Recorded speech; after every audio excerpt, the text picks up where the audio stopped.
Dawn comes early for those in rural Mpumalanga, a province whose name means place of the rising sun. After saying their goodbyes, children head out onto the dusty roads that lead to their classrooms, where they will spend the day learning.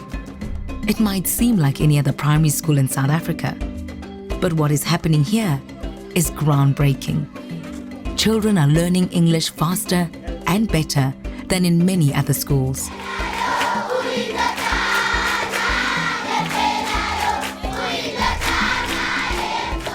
It is important to have good IFAL training for the teachers, particularly for us in Mpumalanga, where we're having 93% of our children that are learning in the language that is not their own.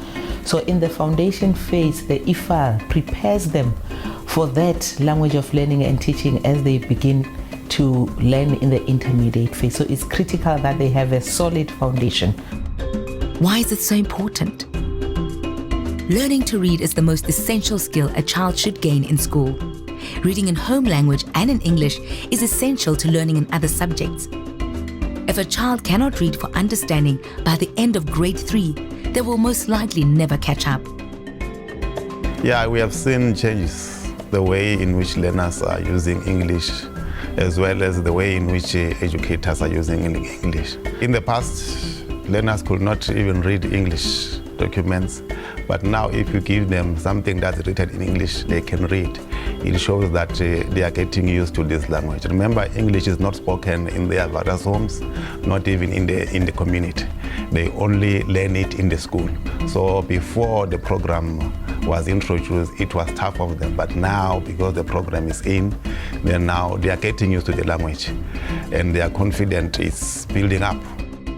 Latest results from international comparative tests show that 78% of grade 4s in South Africa cannot read well enough to understand what they're reading. This partly explains why so many South African children do not succeed in school. The Department of Basic Education, together with USAID, has made this issue a priority and has a plan for solving it in partnership with provincial departments of education. At the heart of the plan is the teacher. This reading intervention focuses on the teacher and provides them with resources, training, and most importantly, ongoing support in the form of coaching. Resources provided include daily lesson plans with recommendations on methods to use in the class. Methods include group guided reading. On Monday, we make monkeys. Monkeys are small. Shared reading from the big book. Soon there was steam rising from the pot. Question of the day. Who is the passenger? Songs and rhymes. The aeroplanes have great big wings. Other resources provided to the teachers are big books, posters, flashcards, and writing frames. They did give us all the resources. The lesson plan tells me what to do. There's daily activities. There's theme vocabulary, phonics, shared reading, and I'm so proud that when I come to class, my learners can participate so easily in English.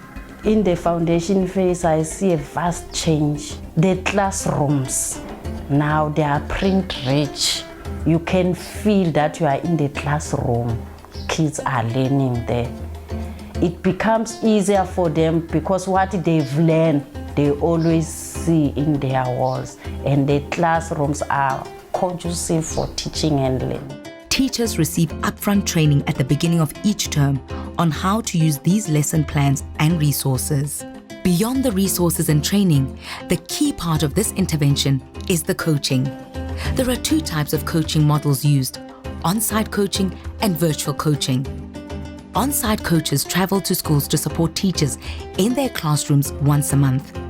The coach observes the teacher in the classroom and meets with them afterwards to discuss their observations.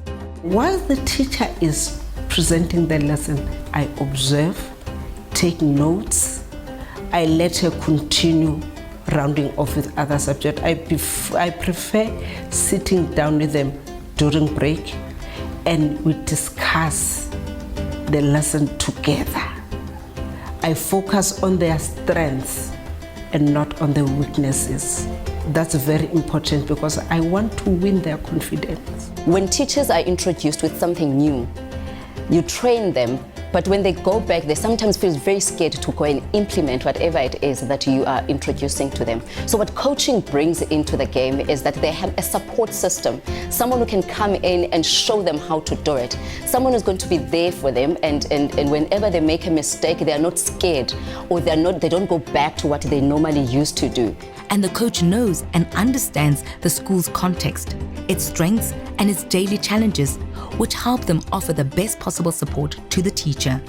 Virtual coaches also meet their teachers in person, typically at the beginning of the school term, in training sessions. In this coaching model, after this initial meeting, the coaches support their teachers virtually through phone calls and WhatsApp messages and videos to encourage them and answer their questions. Virtual coaching is an interactive and informative way to reach teachers in remote areas of South Africa. I can speak to 81 teachers in a day, or I can phone 10 teachers in a day sitting from an office in Johannesburg. We have a very good connection because I speak to my teachers so often, and because they hear from me so often, that we've developed almost a friendship.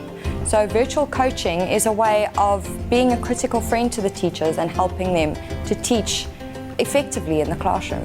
Step number 1, you need to make sure that you have got flashcard words of the story that you're going to read with your learners.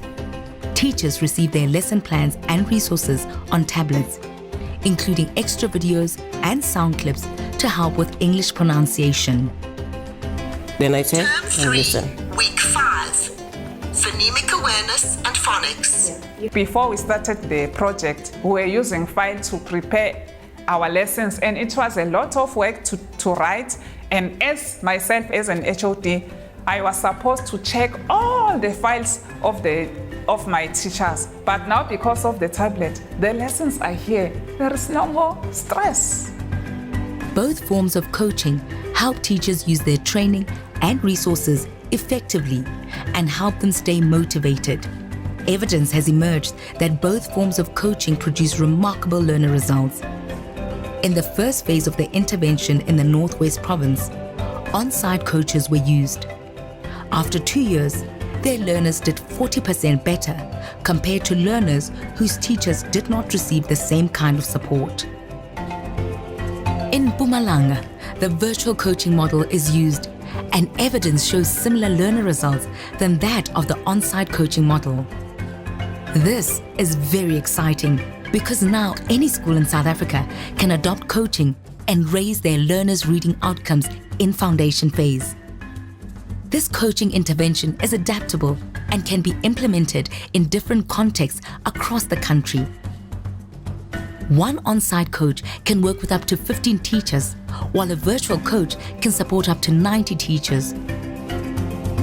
Virtual coaching might be more ideal for remote and rural schools, while on-site coaching could be suited for schools clustered in the same area.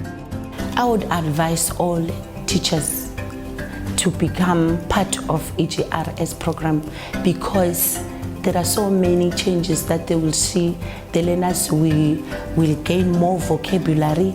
Their classes will have more pictures, more teaching medias, more phonics, more theme words.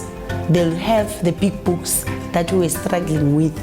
Both new and experienced teachers are using the lesson plans, resources and tablets with success. And everyone highlights how the coach has helped and encouraged them. The reward of reading is learning. With this plan, the Department of Basic Education and USAID believe that all South African children can read better, learn more, and achieve greater success in school.